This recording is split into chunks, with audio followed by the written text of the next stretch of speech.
ਰਾਸ਼ਟਰੀ ਮੁਕਤ ਸਕੂਲੀ ਸਿੱਖਿਆ ਸੰਸਥਾ ਵਿੱਚ ਆਪ ਸਾਰਿਆਂ ਦਾ ਸਵਾਗਤ ਹੈ। ਮੈਂ ਪ੍ਰਕਾਸ਼ ਸਿੰਘ ਗਿੱਲ ਆਪ ਜੀ ਨੂੰ ਜੀ ਆਇਆਂ ਨੂੰ ਕਹਿਣਾ ਹੈ। ਸਿੱਖਿਆਰਥੀਓ, ਅਸੀਂ ਪਿਛਲੇ ਪਾਠ ਅੰਦਰ ਪੜ੍ਹਨਾਂਵ, ਵਿਸ਼ੇਸ਼ਣ, ਕਿਰਿਆ ਵਿਸ਼ੇਸ਼ਣ ਬਾਰੇ ਜਾਣਕਾਰੀ ਹਾਸਲ ਕੀਤੀ ਸੀ। ਅੱਜ ਅਸੀਂ ਪੰਜਾਬੀ ਪਾਠ ਪੁਸਤਕ ਦੇ ਚੌਥੇ ਪਾਠ ਸ਼ਬਦ ਰਚਨਾ ਬਾਰੇ ਗੱਲਬਾਤ ਕਰਾਂਗੇ। ਸਿੱਖਿਆਰਥੀਓ, ਅਗਲਾ ਜਿਹੜਾ ਵਿਸ਼ਾ ਹੈ ਵਿਆਕਰਨ ਦਾ ਜਿਹੜਾ ਹੈ ਉਹ ਹੈ ਸ਼ਬਦ। ਹੁਣ ਤੁਸੀਂ ਕਹੋਗੇ ਸ਼ਬਦ ਤੋਂ ਕੀ ਭਾਵ ਹੈ, ਉਸ ਦੇ ਬਾਰੇ ਅਸੀਂ ਜਾਣਕਾਰੀ ਹਾਸਲ ਕਰਦੇ ਹਾਂ। ਅਤੇ ਸਿੱਖਿਆਰਥੀਓ, ਕਿਸੇ ਵੀ ਭਾਸ਼ਾ ਦੇ ਵਿੱਚ ਪ੍ਰਚਲਿਤ ਸ਼ਬਦ ਜਿਹੜੇ ਹੁੰਦੇ ਹਨ ਜਾਂ ਧੁਨੀਆਂ ਹੁੰਦੀਆਂ ਹਨ, ਉਹਨਾਂ ਜਿਹੜਾ ਸਾਰਥਕ ਜਿਹੜਾ ਜੋੜ ਹੁੰਦਾ ਹੈ ਉਸ ਨੂੰ ਅਸੀਂ ਸ਼ਬਦ ਕਹਿੰਦੇ ਹਾਂ। ਜਿਵੇਂ ਕਿ ਸਾਡੇ ਮਨ ਵਿੱਚ ਕੋਈ ਵਿਚਾਰ ਆਉਂਦੇ ਹਨ, ਉਹਨਾਂ ਵਿਚਾਰਾਂ ਨੂੰ ਅਸੀਂ ਹੁਣ ਪ੍ਰਗਟ ਕਰਨਾ ਹੈ। ਤਾਂ ਪ੍ਰਗਟ ਕਰਨ ਦੇ ਲਈ ਸ਼ਬਦ ਜਿਹੜੇ ਹੈ ਸਾਡਾ ਇੱਕ ਜ਼ਰੀਆ ਬਣਦੇ ਹਨ ਅਤੇ ਉਸ ਦੇ ਰਾਹੀਂ ਜਿਹੜੇ ਅਸੀਂ ਆਪਣੇ ਵਿਚਾਰ ਸਾਹਮਣੇ ਵਾਲੇ ਦੇ ਅੱਗੇ ਪ੍ਰਗਟ ਕਰਦੇ ਹਾਂ। ਅਤੇ ਸ਼ਬਦ ਵੀ ਜਿਹੜੇ ਹੈ ਦੋ ਤਰ੍ਹਾਂ ਦੇ ਹੁੰਦੇ ਹਨ। ਇੱਕ ਹੈ ਮੂਲ ਸ਼ਬਦ, ਮੂਲ ਤੋਂ ਭਾਵ ਓਰੀਜਨਲ ਜਿਹੜੇ, ਅਤੇ ਦੂਜਾ ਹੈ ਰਚਿਤ ਸ਼ਬਦ ਜਿਹੜੇ ਕਿਸੇ ਦੀ ਸਹਾਇਤਾ ਦੇ ਨਾਲ ਬਣਾਏ ਜਾਂਦੇ ਹਨ। ਹੁਣ ਅਸੀਂ ਗੱਲ ਕਰੀਏ ਮੂਲ ਸ਼ਬਦਾਂ ਦੇ ਬਾਰੇ ਕਿ ਮੂਲ ਸ਼ਬਦ ਦੀ ਅਸੀਂ ਪਰਿਭਾਸ਼ਾ ਕੀ ਦੇ ਸਕਦੇ ਹਾਂ। ਅਤੇ ਉਹ ਹੈ ਕਿ ਉਹ ਸ਼ਬਦ ਜੋ ਕਿਸੇ ਸ਼ਬਦ ਦੀ ਸਹਾਇਤਾ ਤੋਂ ਬਿਨਾਂ ਆਪਣੇ ਆਪ ਬਣਦੇ ਹਨ। ਜਿਵੇਂ ਦੁੱਖ, ਪਾਣੀ, ਝੂਠ, ਸੱਚ ਆਦਿ। ਹੁਣ ਇਹ ਜਿਹੜੇ ਸ਼ਬਦ ਹਨ ਤੁਸੀਂ ਵੇਖਿਆ ਆਪਣੇ ਆਪ ਵਿੱਚ ਪੂਰਨ ਹਨ, ਭਾਵ ਸੰਪੂਰਨ ਸ਼ਬਦ ਮੰਨੇ ਜਾਂਦੇ ਹਨ। ਇਹਨਾਂ ਨੂੰ ਕਿਸੇ ਦੀ ਸਹਾਇਤਾ ਦੀ ਲੋੜ ਨਹੀਂ। ਇਹ ਜਿਹੜੇ ਸਾਡੇ ਮੂਲ ਸ਼ਬਦ ਦੇ ਵਿੱਚ ਆਉਂਦੇ ਹਨ। ਹੁਣ ਇਸ ਤੋਂ ਉਪਰੰਤ ਅਸੀਂ ਗੱਲ ਕਰਦੇ ਹਾਂ ਰਚਿਤ ਸ਼ਬਦਾਂ ਦੇ ਬਾਰੇ ਕਿ ਜਿਨ੍ਹਾਂ ਨੂੰ ਕਿਸੇ ਦੀ ਸਹਾਇਤਾ ਦੇ ਨਾਲ ਰਚਿਆ ਜਾਂਦਾ ਹੈ। ਭਾਵ ਜਿਵੇਂ ਅਮੀਰ ਗਰੀਬ, ਦੁੱਖ ਸੁੱਖ, ਦਿਨ ਰਾਤ। ਇਹ ਜਿਹੜੇ ਹੈ ਕਿ ਕਿਸੇ ਮੂਲ ਸ਼ਬਦ ਦੇ ਨਾਲ ਰਚ ਕੇ ਜਿਹੜਾ ਹੈ ਉਸ ਨੂੰ ਪੂਰਾ ਕਰ ਰਹੇ ਹਨ। ਇਹ ਆਪਣੇ ਆਪ 'ਚ ਪੂਰਨ ਨਹੀਂ ਹਨ। ਅਤੇ ਇਸ ਤਰ੍ਹਾਂ ਜਿਹੜਾ ਤੁਸੀਂ ਦੇਖਿਆ ਕਿ ਸ਼ਬਦ ਜਿਹੜੇ ਹੈ ਦੋ ਤਰ੍ਹਾਂ ਦੇ ਸੀਗੇ ਅਤੇ ਜਿਨ੍ਹਾਂ ਦੀ ਸਹਾਇਤਾ ਦੇ ਨਾਲ ਅਸੀਂ ਜਿਹੜਾ ਆਪਣੀ ਜਿਹੜੀ ਵਿਆਕਰਨ 'ਚ ਵਰਤੋਂ ਕਰਦੇ ਹੋਏ ਆਪਣੀ ਲਿਖਤ ਦੇ ਅੰਦਰ ਜਿਹੜਾ ਅਸੀਂ ਸੁਧਾਰ ਕਰਦੇ ਹਾਂ। ਹੁਣ ਅਸੀਂ ਇਸ ਤੋਂ ਉਪਰੰਤ ਅੱਗੇ ਗੱਲ ਕਰੀਏ ਸਿੱਖਿਆਰਥੀਓ, ਉਹ ਹੈ ਰਚਿਤ ਸ਼ਬਦਾਂ ਦੀਆਂ ਜਿਹੜੀਆਂ ਕਿਸਮਾਂ ਕਿਹੜੀਆਂ ਹੁੰਦੀਆਂ ਹਨ। ਅਤੇ ਉਸ ਦੇ ਅੰਦਰ ਸਭ ਤੋਂ ਪਹਿਲੀ ਜਿਹੜੀ ਕਿਸਮ ਮੰਨੀ ਜਾਂਦੀ ਹੈ ਉਹ ਹੈ ਸਿੱਖਿਆਰਥੀਓ ਸਮਾਸੀ ਸ਼ਬਦ, ਉਪਰੰਤ ਉਤਪੰਨ ਸ਼ਬਦ। ਹੁਣ ਤੁਹਾਡੇ ਲਈ ਸਮਾਸੀ ਅਤੇ ਉਤਪੰਨ ਜਿਹੜੇ ਹੈ ਦੋਨੋਂ ਹੀ ਸ਼ਬਦ ਜਿਹੜੇ ਹੈ ਨਵੇਂ ਹਨ। ਅਤੇ ਲੇਕਿਨ ਅਸੀਂ ਤੁਹਾਨੂੰ ਜਿਹੜਾ ਹੈ ਇਸ ਦੀ ਗੁੰਝਲ ਨੂੰ ਖੋਲ੍ਹਣ ਦਾ ਉਪਰਾਲਾ ਕਰਦੇ ਹਾਂ ਕਿ ਸਮਾਸੀ ਸ਼ਬਦ ਕਿਹੜੇ ਹੁੰਦੇ ਹਨ। ਭਾਵ ਸਿੱਖਿਆਰਥੀਓ, ਸਮਾਸ ਦਾ ਜਿਹੜਾ ਅਸੀਂ ਜੇਕਰ ਸਹੀ ਅਰਥਾਂ ਦੇ ਵਿੱਚ ਉਹਦਾ ਅਰਥ ਲੱਭਣਾ ਹੋਵੇ ਨਾ ਅਤੇ ਉਹ ਹੈ ਛੋਟਾ, ਸੰਖੇਪ, ਕਿ ਕਿਸੇ ਗੱਲ ਨੂੰ ਸੰਖੇਪ ਵਿੱਚ ਕਰਕੇ ਦੱਸਣਾ, ਭਾਵ ਉਹਦਾ ਛੋਟਾ ਰੂਪ ਸਾਹਮਣੇ ਲਿਆਉਣਾ। ਉਹ ਰਚਿਤ ਸ਼ਬਦ ਜੋ ਦੋ ਜਾਂ ਦੋ ਤੋਂ ਵੱਧ ਸ਼ਬਦਾਂ ਨੂੰ ਮੇਲ ਨੂੰ ਜੋੜਦੇ ਹੋਏ ਵਾਕ ਬਣਾਉਣ ਦਾ ਕੰਮ ਕਰਦੇ ਹਨ, ਉਹਨਾਂ ਨੂੰ ਅਸੀਂ ਜਿਹੜਾ ਸਮਾਸੀ ਸ਼ਬਦ ਕਹਿੰਦੇ ਹਾਂ। ਸਮਾਸੀ ਸ਼ਬਦਾਂ ਨੂੰ ਲਿਖਣ ਵੇਲੇ ਸਿੱਖਿਆਰਥੀਓ ਇੱਕ ਜ਼ਰੂਰੀ ਗੱਲ ਜਿਹੜੀ ਆਉਂਦੀ ਹੈ ਉਹ ਹੈ ਕਿ ਇਸ ਵਿੱਚ ਜੋੜਨੀ ਦੀ ਵਰਤੋਂ ਕੀਤੀ ਜਾਂਦੀ ਹੈ। ਜੋੜਨੀ ਤੋਂ ਭਾਵ ਨਿੱਕੀ ਡੈਸ਼, ਛੋਟੀ ਡੈਸ਼ ਦੀ ਵਰਤੋਂ ਕਰਨੀ ਅਤੇ ਉਸ ਦੇ ਆਧਾਰ 'ਤੇ ਜਿਹੜਾ ਹੈ ਸਾਡਾ ਸਮਾਸੀ ਸ਼ਬਦ ਬਣਦਾ ਹੈ। ਹੁਣ ਸਮਾਸੀ ਸ਼ਬਦ 'ਚ ਅਸੀਂ ਕਿਵੇਂ ਵਰਤੋਂ ਕਰਾਂਗੇ? ਜਿਵੇਂ ਅਸੀਂ ਹੁਣ ਪਿਛਲੇ ਵਿਸ਼ੇ ਗੱਲਬਾਤ ਕੀਤੀ ਸੀ ਦਿਨ ਰਾਤ। ਜੇ ਦਿਨ ਰਾਤ ਦੇ ਵਿੱਚ ਅਸੀਂ ਜੋੜਨੀ ਦੀ ਵਰਤੋਂ ਨਹੀਂ ਕਰਦੇ ਤਾਂ ਸਾਡਾ ਜਿਹੜਾ ਉਹ ਵਾਕ ਜਿਹੜਾ ਉਹ ਸ਼ਬਦ ਜਿਹੜਾ ਹੈ ਪੂਰਨ ਨਹੀਂ ਮੰਨਿਆ ਜਾਂਦਾ, ਉਹ ਅਸ਼ੁੱਧ ਮੰਨਿਆ ਜਾਂਦਾ ਹੈ। ਜਾਂ ਫਿਰ ਕਿਸੇ ਸ਼ਬਦ ਨੂੰ ਸਮਾਸ ਬਣਾਉਣਾ ਹੋਵੇ, ਹੱਥ ਅਤੇ ਕੜੀ। ਹੁਣ ਜਦੋਂ ਇਸ ਨੂੰ ਅਸੀਂ ਸਮਾਸ ਬਣਾਵਾਂਗੇ ਇਹਦੇ ਵਿੱਚੋਂ ਅਸੀਂ ਅਤੇ ਸ਼ਬਦ ਜਿਹੜਾ ਹੈ ਉਸ ਨੂੰ ਡਿਲੀਟ ਕਰ ਦਿਆਂਗੇ, ਭਾਵ ਕੱਟ ਦਿਆਂਗੇ, ਤੇ ਉਸ ਦੀ ਜਗ੍ਹਾ ਅਸੀਂ ਜਿਹੜਾ ਹੈ ਜੋੜਨੀ ਦੀ ਵਰਤੋਂ ਕਰਾਂਗੇ, ਹੱਥ ਘੜੀ ਜਾਂ ਗੁੱਟ ਅਤੇ ਘੜੀ। ਗੁੱਟ ਤੋਂ ਭਾਵ ਤੁਹਾਨੂੰ ਪਤਾ ਹੀ ਹੋਏਗਾ ਹੱਥ, ਤੇ ਘੜੀ ਤੋਂ ਭਾਵ ਸਮਾਂ ਵੇਖਣ ਵਾਲੀ। ਤੇ ਜਦੋਂ ਅਸੀਂ ਇਸ ਦਾ ਸਮਾਸੀ ਸ਼ਬਦ ਬਣਾਉਣਾ ਹੈ ਤਾਂ ਇਸ ਦੇ ਅੰਦਰ ਅਸੀਂ ਗੁੱਟ ਅਤੇ ਘੜੀ ਵਿੱਚੋਂ ਅਤੇ ਸ਼ਬਦ ਨੂੰ ਜਿਹੜਾ ਹੈ ਅਸੀਂ ਬਾਹਰ ਕੱਢ ਦੇਣਾ ਹੈ, ਤੇ ਉਸ ਦੇ ਵਿੱਚ ਅਸੀਂ ਜਿਹੜਾ ਹੈ ਜੋੜਨ ਦੀ ਵਰਤੋਂ ਕਰਨੀ ਹੈ, ਤਾਂ ਬਣ ਜਾਏਗਾ ਗੁੱਟ ਘੜੀ। ਹੁਣ ਅਗਲੀ ਗੱਲ ਕਰਦੇ ਹਾਂ ਅਸੀਂ ਸਿੱਖਿਆਰਥੀਓ, ਉਹ ਹੈ ਉਤਪੰਨ ਸ਼ਬਦਾਂ ਦੇ ਬਾਰੇ। ਉਤਪੰਨ ਤੋਂ ਭਾਵ ਜਿਹੜੇ ਸ਼ਬਦ ਜਿਹੜੇ ਹੈ ਪੈਦਾ ਕੀਤੇ ਜਾਣ, ਜੋੜੇ ਜਾਣ ਕਿਸੇ ਚੀਜ਼ ਦੇ ਨਾਲ, ਕਿ ਉਹ ਸ਼ਬਦ ਜੋ ਮੂਲ ਸ਼ਬਦਾਂ ਦੇ ਨਾਲ ਅਗੇਤਰ ਜਾਂ ਪਿਛੇਤਰ ਲਗਾ ਕੇ ਵਰਤੇ ਜਾਂਦੇ ਹਨ, ਉਹਨਾਂ ਨੂੰ ਅਸੀਂ ਉਤਪੰਨ ਸ਼ਬਦ ਕਹਿੰਦੇ ਹਾਂ। ਤੇ ਇਸ ਦੇ ਅੰਦਰ ਹੁਣ ਅਗੇਤਰ ਸ਼ਬਦ ਕਿਹੜੇ ਹੁੰਦੇ ਹਨ?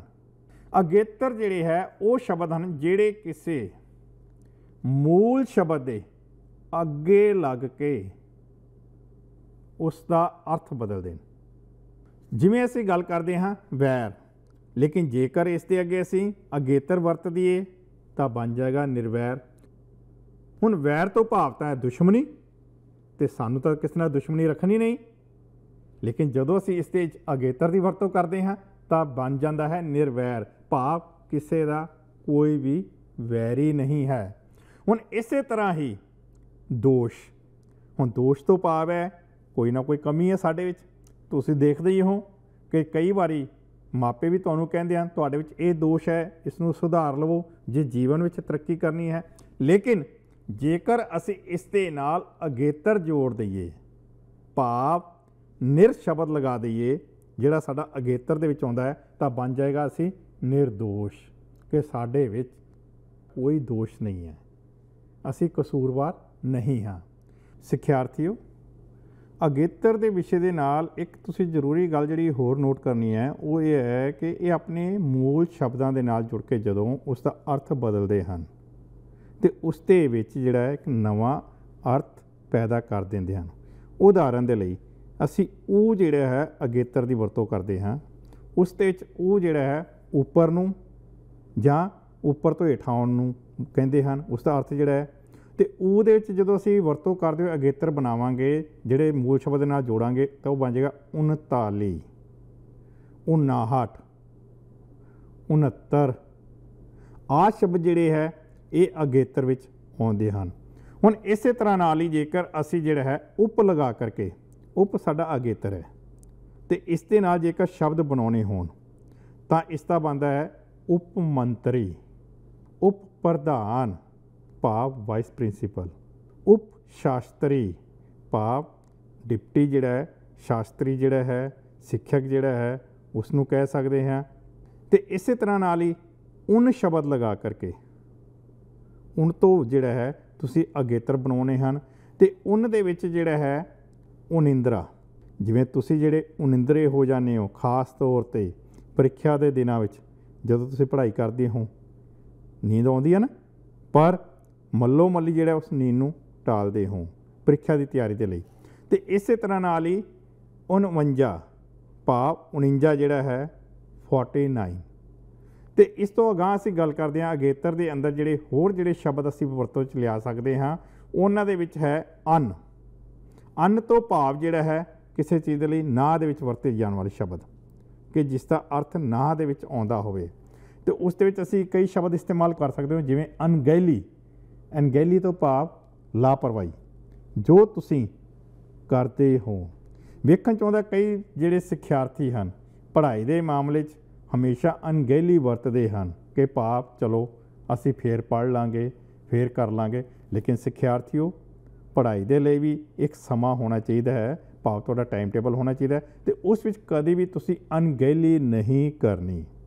ਇਸ ਤੋਂ ਉਪਰੰਤ ਜਿਹੜਾ ਅਸੀਂ ਅਗਲੇ ਸ਼ਬਦ ਦੀ ਵਰਤੋਂ ਦੀ ਗੱਲ ਕਰਦੇ ਹਾਂ, ਉਹ ਹੈ ਅਪਸ਼ਗਨ ਜਾਂ ਫਿਰ ਅਪਸ਼ਬਦ। ਇਸ ਤਰ੍ਹਾਂ ਦੇ ਸ਼ਬਦਾਂ ਦੀ ਵਰਤੋਂ ਕਰਦੇ ਹੋਏ ਸਿੱਖਿਆਰਥੀਓ, ਤੁਸੀਂ ਜਿਹੜਾ ਹੈ ਆਪਣੀ ਅਗੇਤਰ ਤੇ ਪਿਛੇਤਰ ਦੇ ਵਿੱਚ ਜਿਹੜਾ ਹੈ ਵਰਤੋਂ ਕਰਦੇ ਹੋਏ ਆਪਣੇ ਵਿਸ਼ੇ ਦੇ ਉੱਤੇ ਪਕੜ ਕਾਇਮ ਕਰ ਸਕਦੇ ਹੋ। ਇਹ ਸੀਗਾ ਸਿੱਖਿਆਰਥੀਓ ਸਾਡਾ ਅੱਜ ਦਾ ਵਿਸ਼ਾ ਸ਼ਬਦ ਰਚਨਾ ਦੇ ਬਾਰੇ। ਜਿਸ ਦੇ ਬਾਰੇ ਤੁਹਾਨੂੰ ਜਾਣਕਾਰੀ ਦਿੱਤੀ ਤੇ ਉਮੀਦ ਕਰਦੇ ਹਾਂ ਤੁਸੀਂ ਜਿਹੜਾ ਹੈ ਇਸ ਦੇ ਆਧਾਰ ਦੇ ਉੱਤੇ ਆਪਣੇ ਵਿਸ਼ੇ ਦੀ ਤਿਆਰੀ ਕਰੋਗੇ ਤੇ ਪ੍ਰੀਖਿਆ ਦੇ ਵਿੱਚ ਵੱਧ ਤੋਂ ਵੱਧ ਅੰਕ ਹਾਸਲ ਕਰਨ ਦੇ ਲਈ ਉਪਰਾਲਾ ਕਰੋਗੇ। ਸਿੱਖਿਆਰਥੀਓ, ਜੇਕਰ ਵਿਸ਼ੇ ਸੰਬੰਧੀ ਤੁਸੀਂ ਕੋਈ ਆਪਣੀ ਸਮੱਸਿਆ ਨੂੰ ਸੁਲਝਾਉਣਾ ਚਾਹੁੰਦੇ ਹੋ ਤਾਂ ਸਾਡੇ ਹੇਠ ਲਿਖੇ ਪਤੇ ਤੇ ਤੁਸੀਂ ਸੰਪਰਕ ਕਰ ਸਕਦੇ ਹੋ। ਇਸ ਦੇ ਨਾਲ ਹੀ ਤੁਸੀਂ ਸਾਡੇ ਅੱਜ ਦੇ ਵਿਸ਼ੇ ਨਾਲ ਆਪਣੀ ਸਾਂਝ ਪਾਈ। ਅਸੀਂ ਆਪ ਜੀ ਦੇ ਬਹੁਤ ਧੰਨਵਾਦੀ ਹਾਂ ਤੇ ਰਾਸ਼ਟਰੀ ਮੁਕਤ ਸਕੂਲੀ ਸਿੱਖਿਆ ਸੰਸਥਾ ਉਮੀਦ ਕਰਦਾ ਹੈ ਕਿ ਤੁਸੀਂ ਅਗਾਂਹ ਵੀ ਇਸੇ ਤਰ੍ਹਾਂ ਨਾਲ ਸਾਡੇ ਵਿਸ਼ੇ ਨਾਲ ਜੁੜਦੇ ਰਹੋਗੇ। ਆਪ ਜੀ ਦਾ ਬਹੁਤ ਬਹੁਤ ਧੰਨਵਾਦ।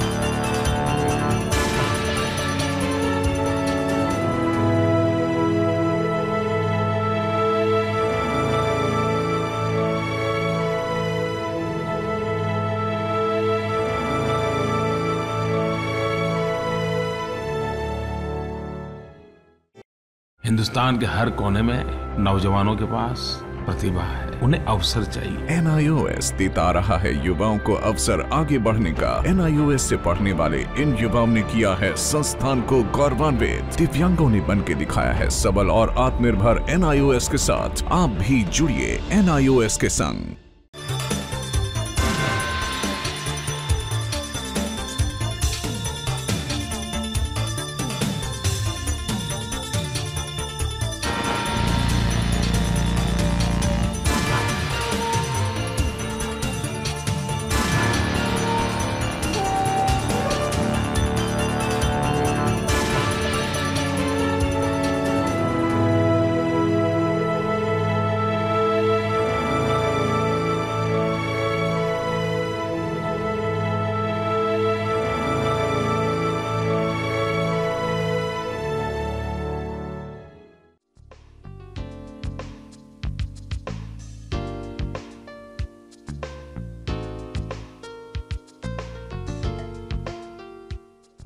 ਰਾਸ਼ਟਰੀ ਮੁਕਤ ਸਕੂਲੀ ਸਿੱਖਿਆ ਸੰਸਥਾ ਵਿੱਚ ਆਪ ਸਾਰਿਆਂ ਦਾ ਸਵਾਗਤ ਹੈ।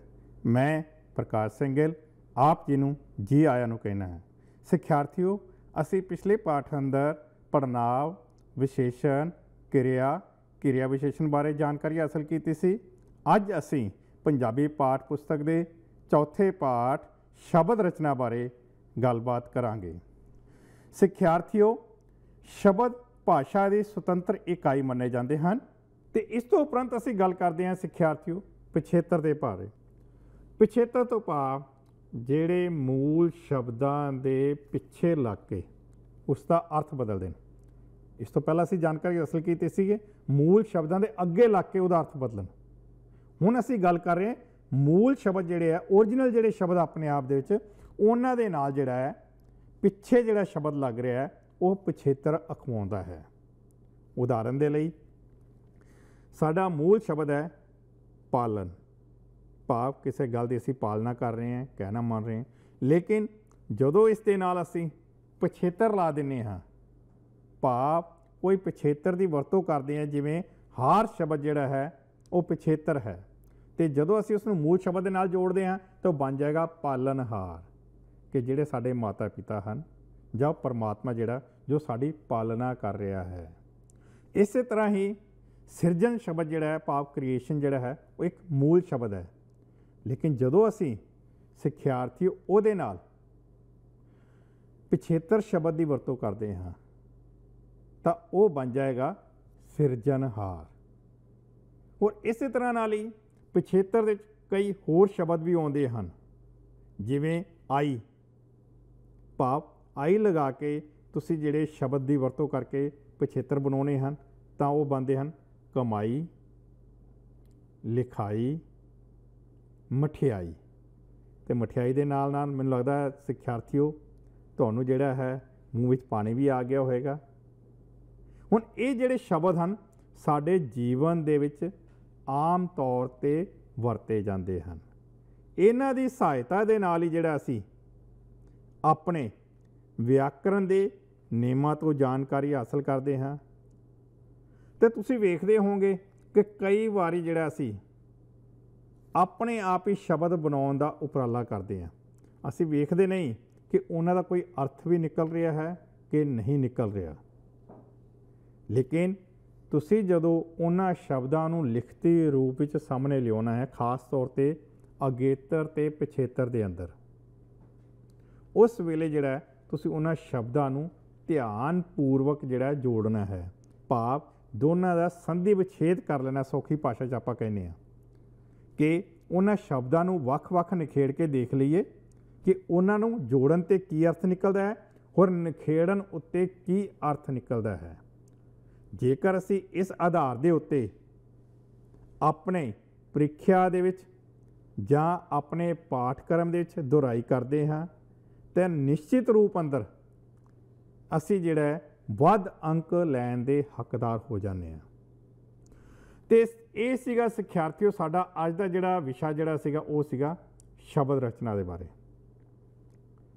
ਅਤੇ ਸਾਨੂੰ ਉਮੀਦ ਹੈ ਕਿ ਤੁਸੀਂ ਸ਼ਬਦ ਰਚਨਾ ਦੇ ਆਧਾਰ ਦੇ ਉਪ ਵਿਸ਼ਿਆਂ ਦੇ ਉੱਤੇ ਇਹਨਾਂ ਦੀ ਵਰਤੋਂ ਕਰਦੇ ਹੋਏ ਆਪਣੇ ਪਾਠ ਨੂੰ ਅੱਗੇ ਜਿਹੜਾ ਹੈ ਸਮਝਣ ਦਾ ਉਪਰਾਲਾ ਵੀ ਕਰੋਗੇ ਅਤੇ ਉਸ ਦਾ ਅਭਿਆਸ ਵੀ ਕਰੋਗੇ ਅਤੇ ਅਭਿਆਸ ਕਰਦੇ ਹੋਏ ਆਪਣੇ ਵਿਸ਼ੇ 'ਤੇ ਪਕੜ ਵੀ ਕਰੋਗੇ।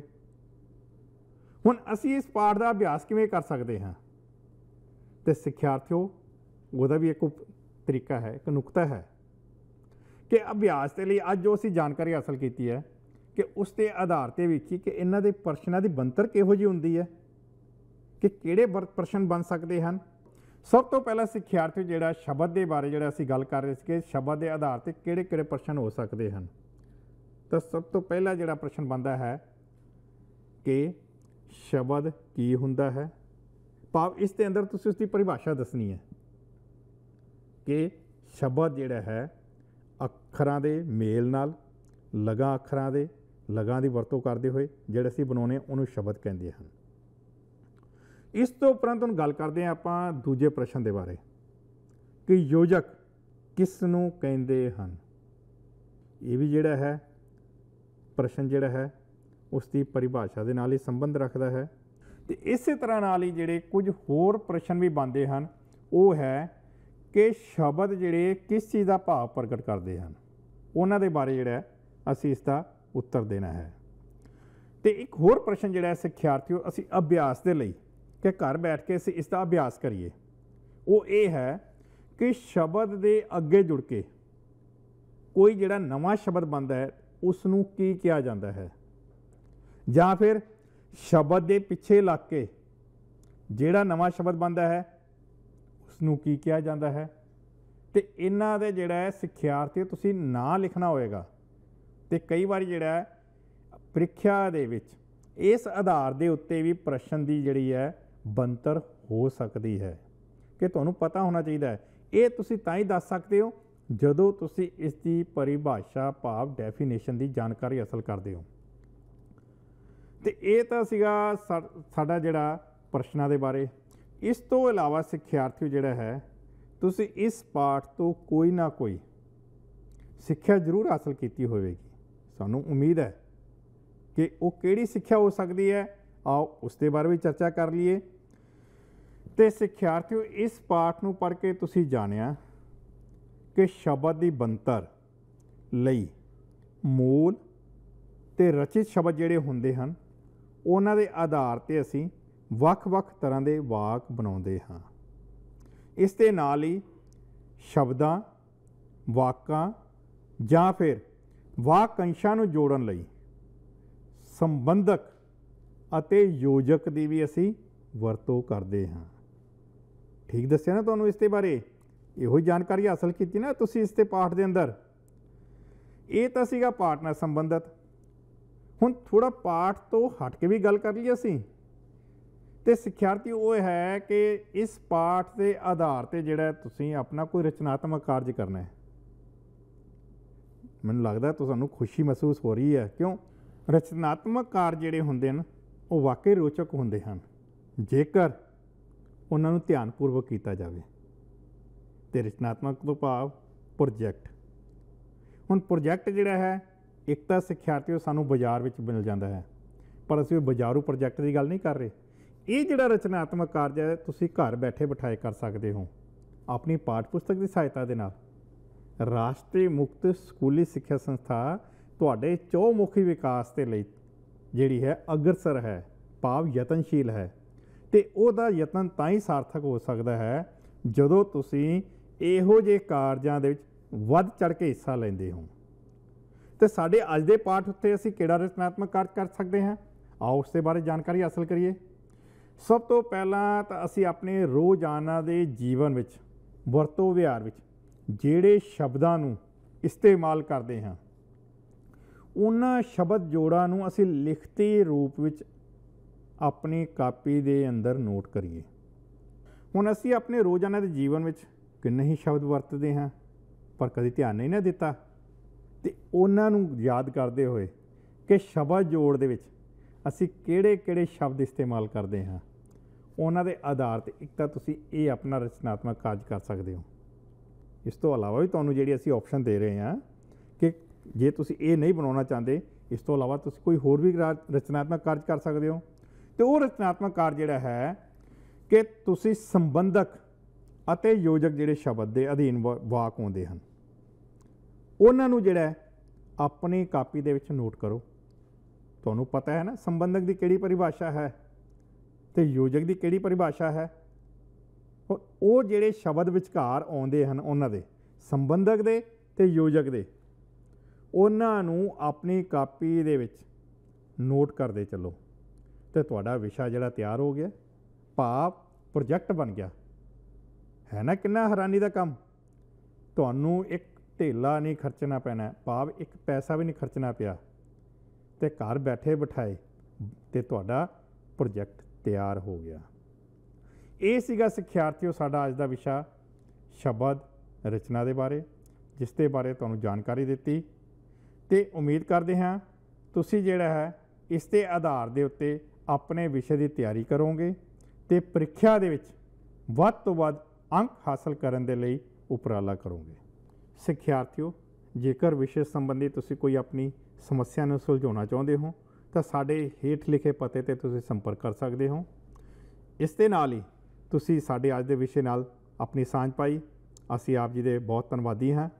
ਤੇ ਰਾਸ਼ਟਰੀ ਮੁਕਤ ਸਕੂਲੀ ਸਿੱਖਿਆ ਸੰਸਥਾ ਉਮੀਦ ਕਰਦਾ ਹੈ ਕਿ ਤੁਸੀਂ ਅਗਾਂਹ ਵੀ ਇਸੇ ਤਰ੍ਹਾਂ ਨਾਲ ਸਾਡੇ ਵਿਸ਼ੇ ਨਾਲ ਜੁੜਦੇ ਰਹੋਗੇ। ਆਪ ਜੀ ਦਾ ਬਹੁਤ ਬਹੁਤ ਧੰਨਵਾਦ।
घर बैठे पाए राष्ट्रीय मुक्त विद्यालय शिक्षा संस्थान यानी NIOS में एडमिशन, वो भी एकदम आसान तरीके से, जिससे शिक्षार्थियों को होगी समय और धन दोनों की बचत।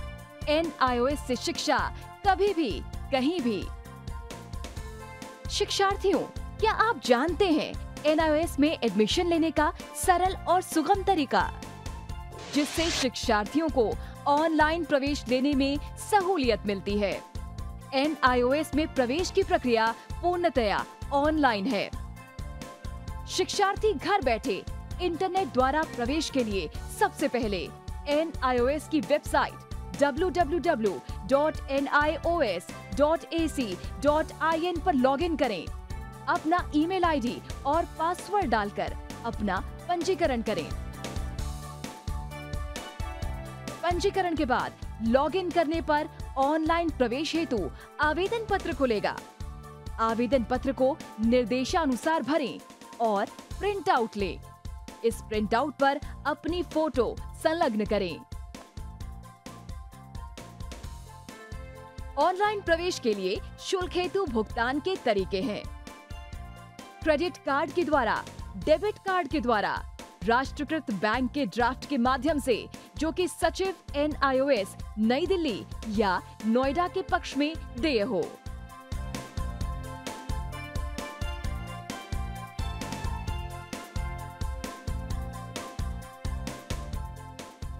भरे हुए आवेदन पत्र के साथ साथ डिमांड ड्राफ्ट और संलग्न किए जाने वाले दस्तावेज हैं: जन्म रजिस्ट्रार के जिला कार्यालय से जारी जन्म प्रमाण पत्र की सत्यापित प्रति, जिसमें जन्म तिथि अंकित हो, पिछले विद्यालय से प्राप्त विद्यालय छोड़ने का प्रमाण पत्र, जिसमें आवेदक की जन्म तिथि लिखी हो। प्रवेश फॉर्म का प्रिंट आउट NIOS के संबद्ध क्षेत्रीय केंद्रों पर 10 दिनों में पहुंच जाना चाहिए, अन्यथा उचित दस्तावेज न लगे होने पर आवेदन फॉर्म रद्द किया जा सकता है। प्रवेश प्रक्रिया की पुष्टि होने के बाद शिक्षार्थियों को परिचय पत्र व अध्ययन सामग्री डाक द्वारा तुरंत पहुंचाई जाती है। ऑनलाइन प्रवेश एक बहुत ही सुगम और सुविधाजनक प्रवेश प्रणाली है। Online on time for safe and secure admission.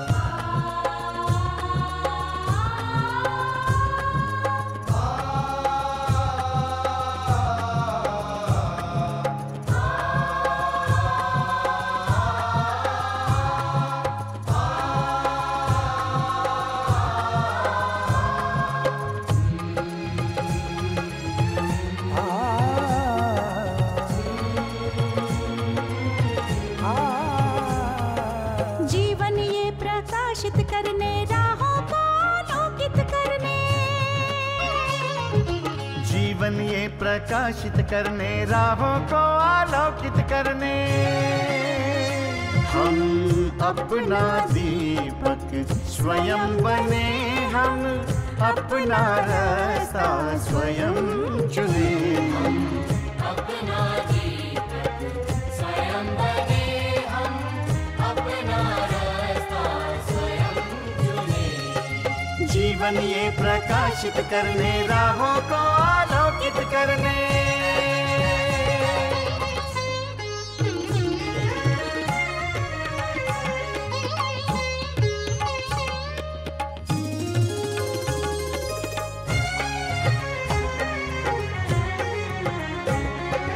धन साधन समय की सीमा से